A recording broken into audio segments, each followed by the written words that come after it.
Hi, Asi. Hi, Lior. It's great to be here with you, and it's great to be invited to speak about our corporate responsibility ESG report for 2023. It was finally published, and what an amazing journey it was. Yeah, it was. And how was it to be encountered with the ESG report task and challenge for 2023? Wow, as the newcomer in the team, I must say that it all began. First of all, I wanted to read other peers' ESG reports. I didn't want to start with ICLs. And I started reading, and then I got to ours.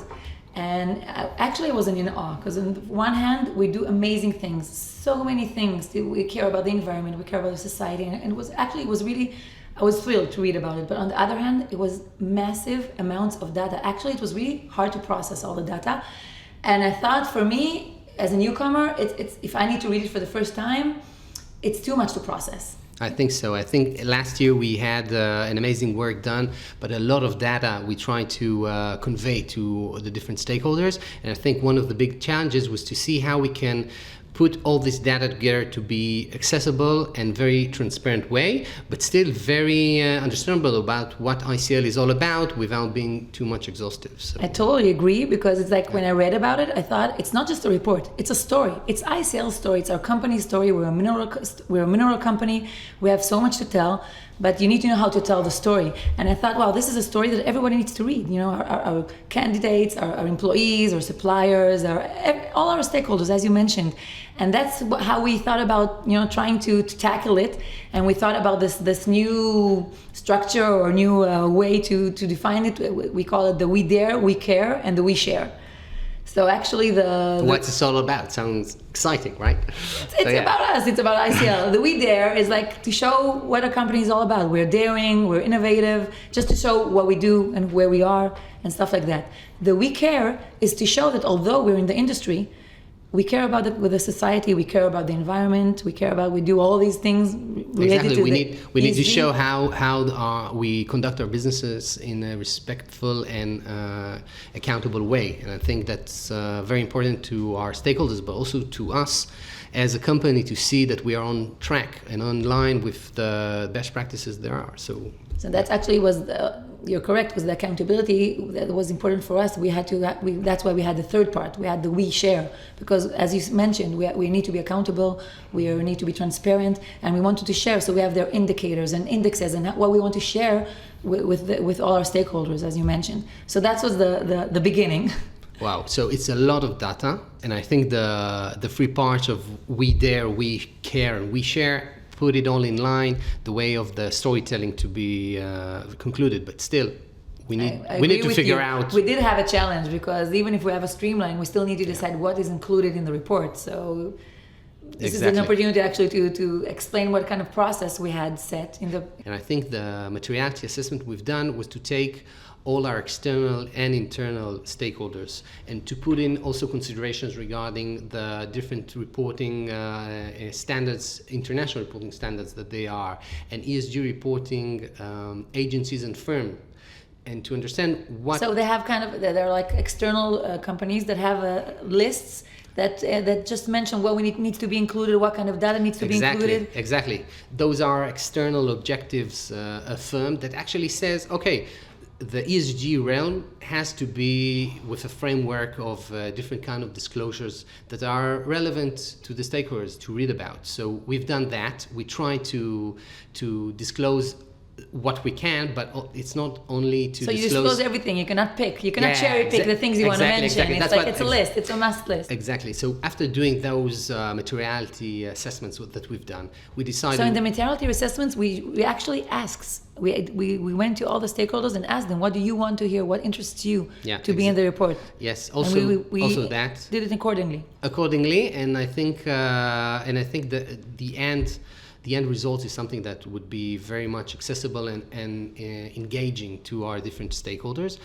And I think also it was a good opportunity, because it's using internal stakeholders was also a process that we could leverage the ESG report into improving our best practices. And I think this is something that was also part of the new structure. For example, if we're lacking in something, or someone wants to hear about something, and so we know, okay, it's important to you, you should put it in. And listen, the best practice, exactly, the best practice of managing our waste is this and this. So are you doing this? Are you doing that? Are you striving to do the best you can?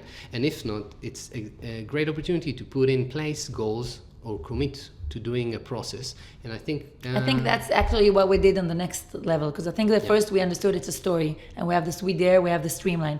Then we understood, okay, what can we put inside? We decided what things we have to put inside according to the process. But then I think that's one of the amazing things that we did this year, is that we understood that I understood that it's an annual report, but we don't have to just mention our performances on the reported year, on a certain year. We can show this roadmap. We can show where we're heading and what we're doing and what's our approach. Exactly. And I think that's the way that we've done it this year. And one of the good things that actually made it easier for our partners in ICL to tell the story in, I wouldn't say the same way, but to consider the same values, the same strategy, was actually the way we structured each chapter, using our approach, our goals, and our performance was a great way to show our roadmap.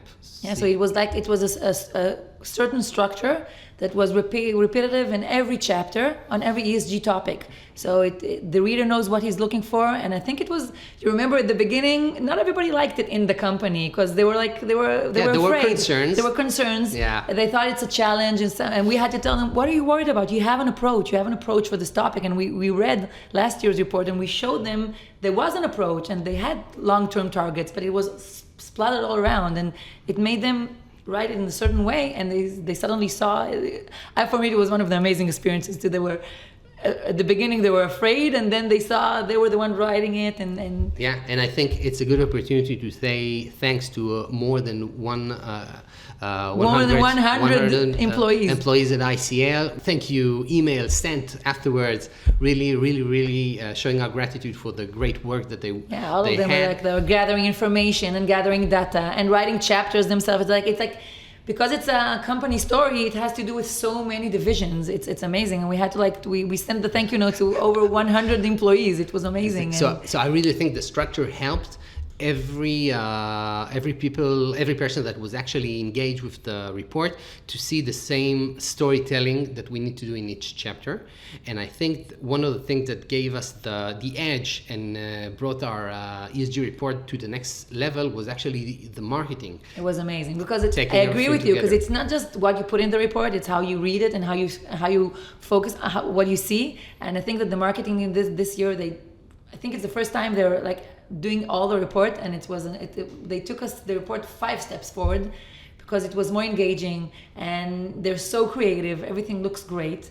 I saw the dedication to the sustainability issue and to ESG. I totally agree with you, because I feel like it's challenging. That everybody has their day job and all their assignments, and then we're like, okay, write about this and give us all the data. It's really challenging, and I think that at least we saw a lot of people in the team and all kinds of departments that really took ownership on their chapter, on their topic, and led it forward. And I think, as you mentioned, I agree. I think that at the end, everybody's really proud of the company and really likes or thinks it's important to have an opportunity to show how sustainable we are and how we improve. Yeah, and we do so many things. And I think it's an opportunity. Exactly. Although it's challenging to sit and write all the data. Exactly, but I think it also makes you see the path you are at and the things you need to improve at.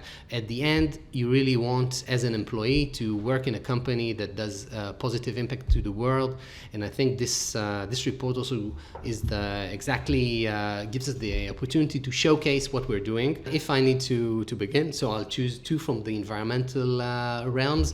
So I think really the reduction of the GHG emissions, we had a very big reduction of 22.2%. Compared to 2018, exactly. And I think it's just a very important milestone to achieve our 2030 target of 30%, and also the net zero. Target, exactly, the net zero of 2050. And I think we're in our way to do that, and I think that's very important. And in another issue, we had the water reductions. We had savings of 11% of 2023 compared to 22. And I think this is also shows that it's not just the GHG emission reductions we're looking at. We're seeing the environment as a media that has a lot of nexus between different kind of environmental matters, and we're trying to reduce our environmental footprint across all our value chain. Slowly, gradually. But I think we're doing very significant matters, and the ESG report big strides. And I think challenges are ahead, but we're on our way, and it's great to be proud of the achievements we already done, and also setting up goals to achieve better and more improvements in the future. For me, I really connect to the social chapters in the ESG report, and I think mainly because we just launched our new code of conduct. And the slogan of the new code of conduct is doing the right thing the right way every day. We embrace the SDGs as our guiding principles, and we mentioned there that we care about the environment and we care about the communities. And then you go to the ESG report and we see that we walk the talk. We put our money where our mouth is. Our social investment stands on $8.1 million, and we have like 75,000 hours of volunteering that we engage with the communities, and I think that's amazing. And another aspect is the food security. We contribute to food security. It was amazing to discover that we actually feed 400 million people every day with our fertilizers. Oh, it's amazing. As a fertilizing company, and I think it's an amazing data. It's like that's caring. That's a social investment. I think contributing to for world security and trying to combat for zero hunger. I think it's something that you only understand after you understand our products. You understand the innovation that ICL. It's kind of like leaping. We see that a lot of people like what are you doing, and how does the fertilizer make it that you contribute to the food security. And I think that also the report on that part, the chapter of the food security chapter, it tries to take the reader in some kind of a process to understand our products, to understand what we do and how we engage with all the farmers, and how it ends up with the numbers of feeding people. Yeah, I think all our sustainable solutions are not just, they are end products, but they do so much good. But I think behind them is a very comprehensive innovation process, because I think one of the things that are embedded in ICL's DNA is our innovation. And you're taking my best chapter. You're right. I think it's one of the best chapters. I really loved it because we all the time hear in the company that innovation is in our DNA. And what I liked in that chapter, that we actually showed that it's not just a slogan. It's actually in our DNA because it's structured. We have this structure throughout all the organizations with all kinds of initiatives and programs that foster innovation. And it's so thrilling and innovative, our innovation, that Harvard Law School took the BIG, which is the biggest, it's an ideation program regarding innovation, and Harvard Law School took it as a study case. I think that also in the governance parts and governance chapters, we did show how it's not just a culture. It's like we're working for it. And I think if I need to choose like only two examples, so I really think that one of them would be our embedding ESG key performance indicators into financial compensation, because I really think that that's the structured way to make the process work for you to a goal. And it's really across the board, from diversity to environmental topics and different kind of issues, only to show how we can improve for the years ahead. And we did lead the structure. It's like there's a governance structure throughout the organization. Yes, and I think this is also something that we take very much proud of, because we are also putting in ESG committees, and the way that we are discussing the ESG performances, the practices, the policies. And this is really something to look forward to in the next years. I think the next level could be using this report as some kind of a springboard or some kind of a platform for more partnerships and more collaborations regarding ESG, because it's there. We're doing it every year. We're anyway connecting. We have to connect.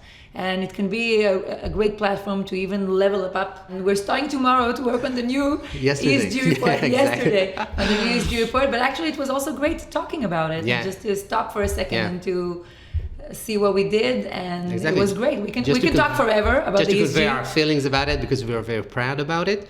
And hopefully those kind of issues would be in central issues of our stakeholders to listen to and to understand. We are really trying to do the best we can. And this is all about ICL. So thank you. Thank you.